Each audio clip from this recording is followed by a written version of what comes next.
Assalamualaikum warahmatullahi wabarakatuh. Perkenalkan kami dari kelompok 12 dengan tema menarik barang wakaf. Dan pemateri hari ini yaitu Arif Mardatilah, Ayu Rayahani, Jumiadi, Samia, Wahyu Herdiansyah, dan Wahyu Katri Saputra. Selamat menyaksikan. Pengertian wakaf. Wakaf adalah kata dari bahasa Arab waqf, berarti menahan diri. Sedangkan menurut fikih Islam, wakaf merupakan hak pribadi dipindah menjadi kepemilikan secara umum atau lembaga agar manfaatnya mampu dinikmati masyarakat.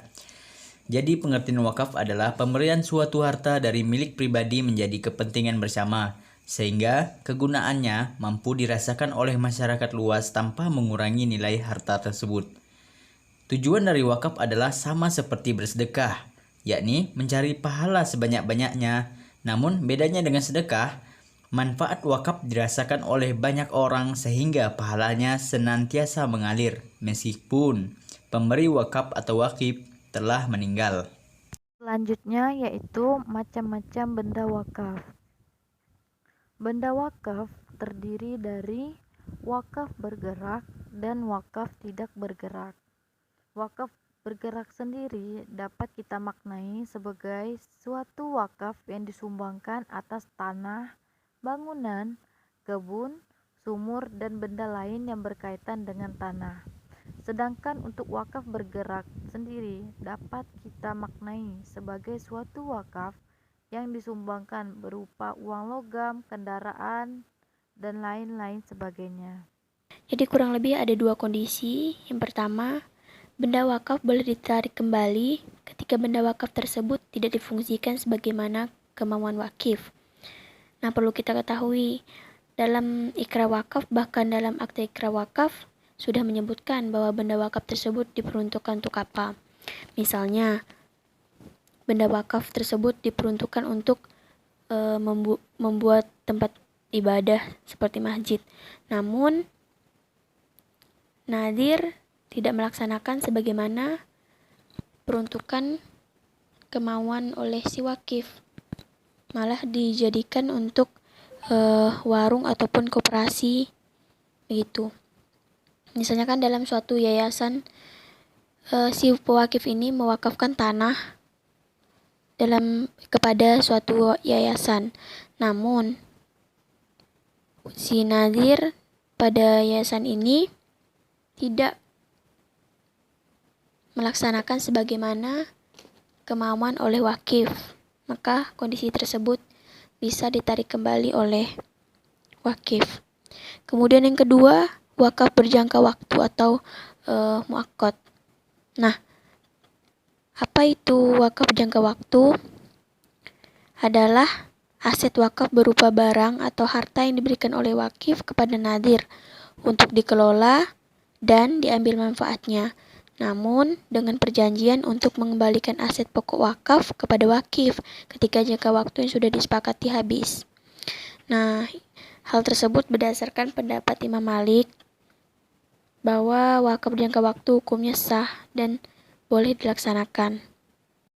Nah, atau secara gampangnya wakaf berjangka waktu ini dapat diartikan sebagai wakaf yang dilakukan dalam kurun waktu yang sudah ditentukan dan sudah disepakati baik oleh pewakaf atau pihak penerima wakaf. Contohnya, misalnya orang yang memberikan wakaf rumah yang bisa digunakan namun dalam jangka waktu 10 tahun saja. Nah, setelah 10 tahun, maka wakaf akan diambil kembali setelah jangka waktu yang ditentukan itu habis begitu, yaitu 10 tahun tadi. Maka setelah 10 tahun, maka akan boleh ditarik kembali oleh si wakif. Contoh lainnya nih, ada seorang wakif nih yang mempunyai sebidang tanah pertanian yang biasanya digunakan untuk berkebun. Namun oleh si pihak wakif, dia menginginkan untuk memanfaatkan dan dikelola secara produktif yang nantinya akan digunakan untuk disalurkan kepada mauquf alaih. Namun pihak pewakif menginginkan wakaf yang ia lakukan ini hanya berlaku selama 10 tahun saja misalnya. Nah, setelah itu harta wakaf yang telah ia berikan akan diminta kembali atau dikembalikan kepada pihak wakif dengan utuh begitu. Penarikan harta wakaf menurut imam mazhab. Yang pertama adalah mazhab Hanafi. Dalam hal wakaf ini, Imam Abu Hanifah berpendapat bahwa harta yang telah diwakafkan tetap menjadi milik orang yang berwakaf dan boleh ditarik kembali. Dengan demikian, harta itu tetap milik orang yang berwakaf. Hanya hasil dan manfaatnya saja yang digunakan untuk tujuan wakaf. Namun demikian, Abu Hanifah memberikan pengecualian terhadap wakaf masjid. Wakaf ditentukan oleh keputusan mahkamah, pengadilan, dan wakaf wasiat.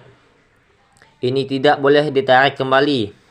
Abu Hanifah menjelaskan dengan wakafnya, suatu harta bukan berarti bahwa harta tersebut lepas dari pemiliknya. Oleh karena itu, bolehlah kembali dan mengambil kembali harta yang telah diwakafkan. Bahkan boleh pula untuk menjualnya. Untuk itu, Abu Hanifah memandang wakaf sama halnya dengan barang pinjaman dan sebagai barang pinjaman tertentu yang saja tetap memiliki harta itu serta boleh meminta dan menjualnya kembali kapan saja dihendakinya. Lanjut pada mazhab Imam Maliki. Menurut mazhab ini, pemilik dari harta wakaf sama seperti pendapat mazhab Imam Abu Hanifah, yaitu harta wakaf tetap milik orang berwakaf. Perbedaannya dengan ijtihad mazhab Abu Hanifah hanya dalam hal mentasarufkannya saja. Kalau Abu Hanifah memperbolehkan harta dialihkan, sedangkan mazhab Imam Maliki tidak membolehkannya selama harta tersebut masih berada dalam satu wakaf. Namun demikian, menurut mazhab ini boleh berwakaf untuk jangka waktu tertentu dan bila masa yang telah ditentukan berlalu. Bolehlah seorang yang berwakaf mengambil kembali harta yang telah diwakafkannya. Pendapat mazhab Imam Maliki beralasan kepada hadis Ibnu Umar. Ketika Rasulullah menyatakan kepada Umar, jika kamu mau, tahanlah asalnya dan sedekahkanlah hasilnya. Menurut Imam Maliki, Rasulullah hanya menyuruh mensedekahkan hasilnya saja. Dari penjelasan itu, wakaf boleh saja masa waktu tertentu. Lebih lanjut, Imam Maliki menggunakan bahwa tidak ada satu dalil yang mengharuskan wakaf itu untuk selama-lamanya. Lanjut pada mazhab Imam Syafi'i. Ijtihad Imam Syafi'i berbeda dengan ijtihad imam sebelumnya. Imam Syafi'i berpendapat bahwa harta yang telah diwakafkan terlepas sama sekali dari si pewakaf dan telah mewakafnya yang menjadi milik Allah. Oleh karena itu, menurut Imam Syafi'i, harta wakaf itu berlaku untuk selamanya dan wakaf dengan masa tertentu tidak boleh sama sekali. Kemudian, menurut mazhab ini, tidak boleh mengembalikan harta wakaf kepada wakif jika wakif ingin mengambilnya kembali. Alasannya, Imam Syafi'i adalah hadis yang diriwayatkan oleh Umar mengenai tanah di Khaybar. Imam Syafi'i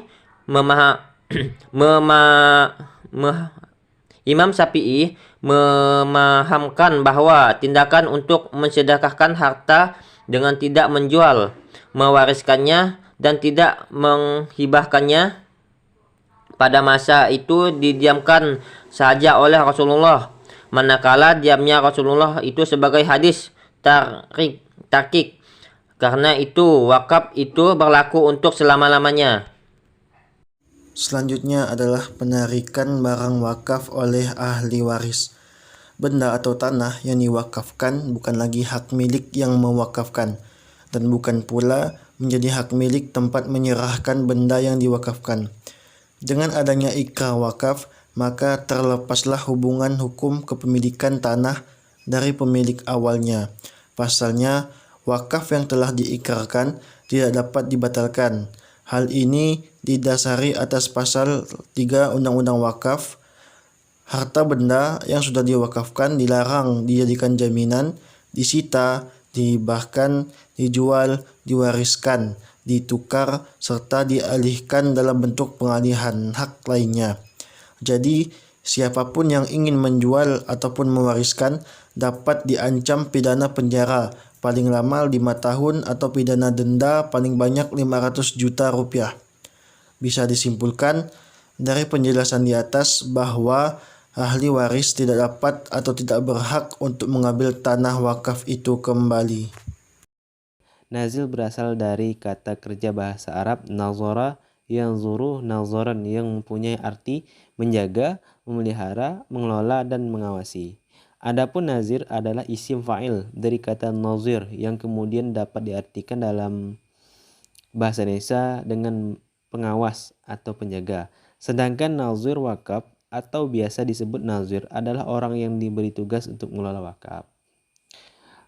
Selanjutnya, apakah nazir berhak mempertahankan benda wakaf?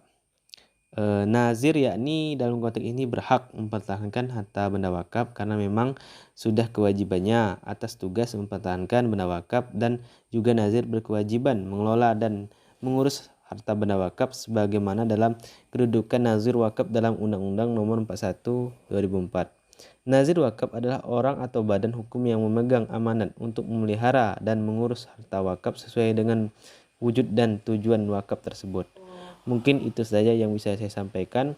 Kurang lebih saya mohon maaf. Billahi taufiq wal hidayah. Wassalamualaikum warahmatullahi wabarakatuh.